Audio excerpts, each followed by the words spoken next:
welcome to Budget Life. Today we will have a special guest, Professor Morris. If you would like to tell us something about your background, please.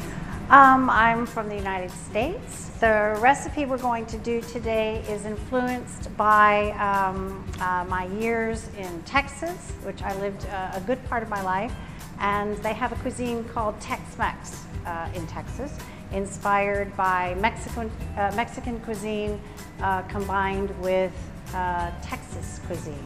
And there's nothing like Tex Mex. If you go to Mexico, you won't get Tex Mex. If you go to Arizona or Michigan and you order Mexican food, it will be something completely different. So that's what I would like to do today. We'll be making bean burritos. It is probably the easiest dish that you could make. It's good for students or parents on the go for a quick meal that everybody would like. It's also good for company. When you have, I always keep these ingredients on hand because you never know who might show up and need a meal. The other good thing about this meal is that it's versatile for vegetarians, vegans, and if you had meat eaters that have to have their meat for every meal, you could also add meat to it. Perfect. And along as our guest, we have two students that joined us today. Would you guys like to tell us something about yourself? We can start with you. Yeah, I'm Anais. I'm French American, specifically from California. Hi, my name is Garnish, and I was born in India and I was raised in England. So we have a bit of a diverse background, but as we can see, all three of them have been in the States, so it's going to be a bit of a fun discussion to see some nice events with Tex Mex food that they've had. Okay, so Professor, if you can tell us what we can start with. Well, what we're going to start with is I have two different kinds of beans. The easiest way to do it is to just buy the already prepared refried bean. If you like cooking your own, it takes a while. You can buy brown or black beans and cook them, and then but that's kind of a day's work. The easiest is just to buy something you like this. And my favorite one is this one. It's a brown bean, and it's got it has pepper in it too, so it's a little bit spicy. So we're going to make two different types. So for people who like their burritos a little less spicy, they will have these beans, the black beans, and this is the spicy one. So we'll try to keep them separate. Okay. Yes. Yeah. So refried greens basically are they're beans and you refry them. And you refry them, okay, I know that's what literally says. But what initially it is, in a pan, you have beans that you can, for example, get out of the can, or you're gonna, if you have the dried beans, you can have them overnight in water. And then in a pan, you put some olive oil with some garlic, some onions, and then you put the beans back in it and you fry them until they get sort of crunchy on the outside, and then you mash them together, and that's basically refried beans. And every every family in Mexico, you could say, have their own twist that they put in it. So some of them will put a bit extra chile because they want it spicier, others will put a bit more cumin, and it just really depends per family how they would like to make their refried bean. But the basics are beans, garlic, and onions. Put in a pan, mash it. Yes. That's refried beans. And the nice thing about these is that it's all done for you. So we're looking for fast and easy, and so that's why we're doing it this way.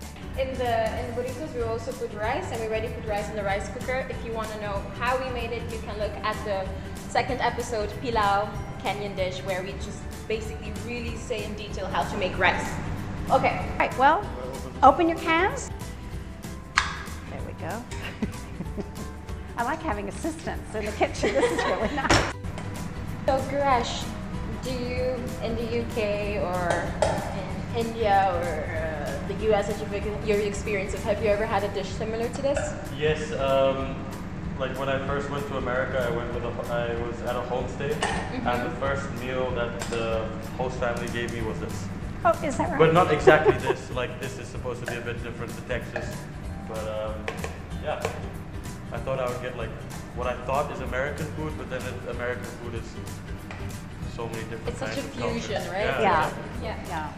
And what are your favorite things to put in burritos? Because Professor loves the refried beans with these combinations, but yours? I usually get bean, cheese, sour cream, guacamole, and sometimes rice. Yeah, guacamole would also be a good side for this as well. Yeah, great. Did you get all those out of there? I think you missed a few. We don't want to waste anything. Has this been washed already? No. Can I show you how to? We call this iceberg lettuce in the United States. And the easiest way to do iceberg lettuce, I'm gonna have to make a big noise though, is you have to take the core out. So the best way to do it is like that. And then the core comes out very easily. See, like that, easy. And then you run this, you just run it under water and clean it, and it's got to dry a little bit though. Let's wash our tomatoes, and I suppose we could also put onions. As long as we have onions here, we could chop some onions to put on top of the garnish. Does everyone know how to use a knife? The best way to cut is to kind of make it rock back and forth. And then you can get better at it and do it really fast like a chef. And then you end up with nice sliced onions.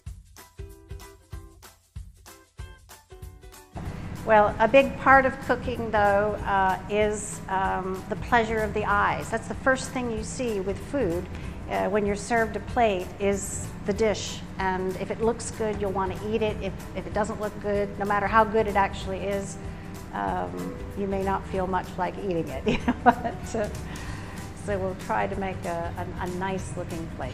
When do you usually eat this dish? Is there like a specific time and there's specific dynamics around? Not really. No, just whenever I feel like, when I have a craving for Mexican food, and I often crave Mexican food. The nice thing, when I moved to Europe in 2011, it was very difficult to find ingredients to make Mexican food, and suddenly it's available. In the United States, I didn't really cook Mexican very often. I always ate, you go out to a restaurant and go out and eat authentic Tex Mex. Yeah. So I've had to, so I didn't learn how to do refried beans and that sort of thing. Put about, I don't know if you can see this. If you're on a budget, you can add more rice.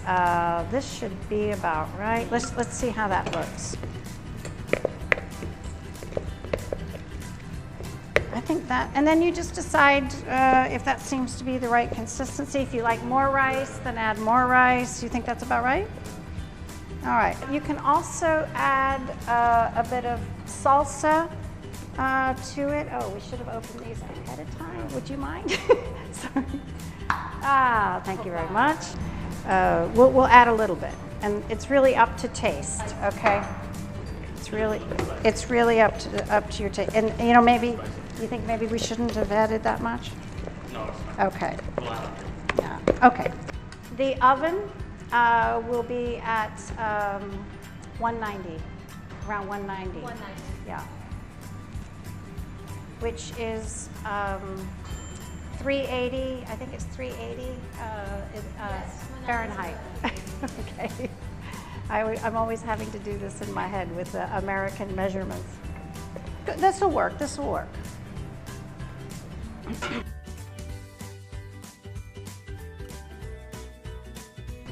And maybe we'll do one at a time and see how many we get on here, and then if we need the second pan, we'll oil that one as well. So you're going to put probably about that much on the tortilla.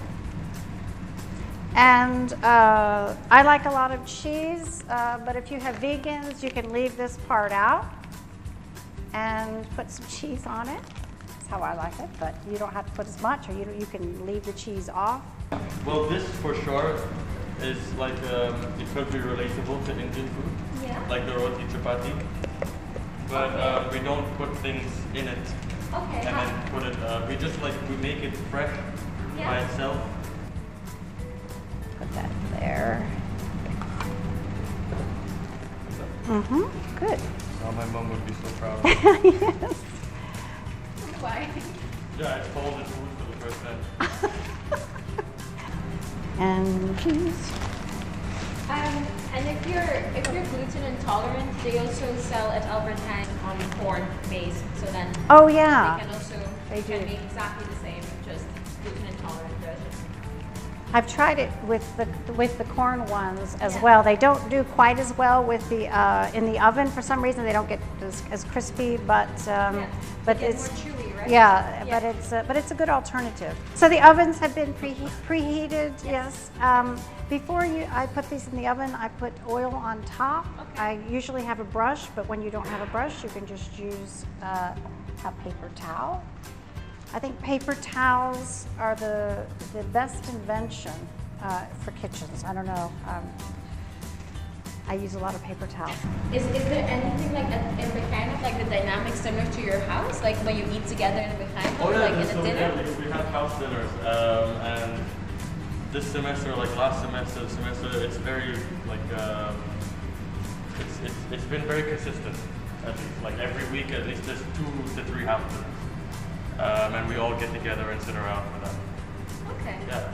And we always take into consideration if someone's vegan or vegetarian, and that way we all have learned how to cook new things. That's good.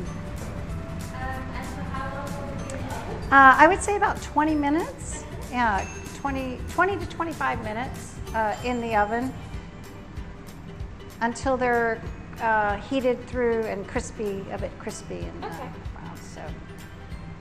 And what should we do next? I think we have to just wait. It's time. Usually, this is my chance to have a glass of wine while I'm waiting for everything to be cooked. So this is probably a good time to do that, and then we'll come back and see what it looks like. Yeah.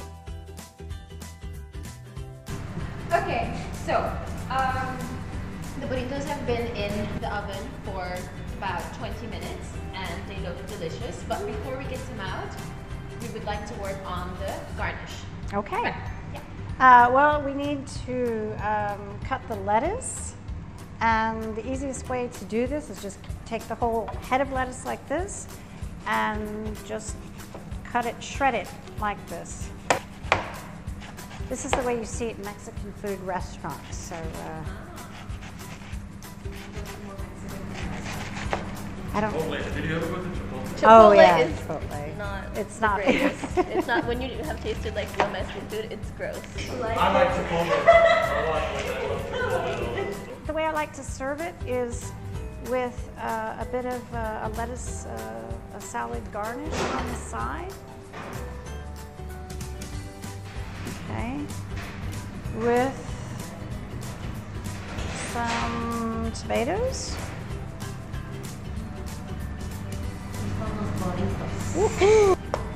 You can use sour. We have a thing called sour cream in the United States, but I think that's kind of like creme fraiche. Yeah. You can use that. But I found that at Albert Heijn they have sour cream. yeah. Oh, they have sour cream. You can use sour cream. I just use Greek yogurt because I always have it around. So put a little. This is like a really big portion. What would you do with the rest? Because as students, when we buy something. Yes, you can always. I mean, you eat it for breakfast. Yogurt bowls. You can make smoothies out of it. We go through one of those every few days. Dairy's not good for me, but like I still like. How about your lactose intolerant? I should, apparently I am, but I still drink milk. A lot of people in India are actually not attuned to milk, to dairy products. We're not, like, this is not in our physiology. But maybe because I drank it from birth, pretty much, like full fat milk, you know, then I got used to it. But apparently, Indian people on average are not so prone to dairy products in the West. It's a white people's thing, I think. Yeah, I think it is. It really is. It really is. Yeah. And now I'm part of it. Yeah. The surprising thing about coming to the Netherlands is I never saw grown people drink milk before. They really love their dairy here. Yeah. And it just floors me to see, you know, I mean, we drank it as kids, but then you kind of grow out of having glasses of milk. Exactly. And so, yeah, it was quite shocking actually to see grown people drink milk for lunch. All right, so I'm just making a little garnish. You can also chop these up finer, you know, depending on how you like them. You can add some jalapeños if you want. I like these in particular because I don't like them when they're too hot. And these are just about right. They're not. You get the flavor of the jalapeno without so much the heat. And there's our meal. There's our bean burrito. Garnish, would you like to take a bite? Yes, I would love to take a bite. Oh no. It's not the prettiest, right? Okay, oh no. Is it?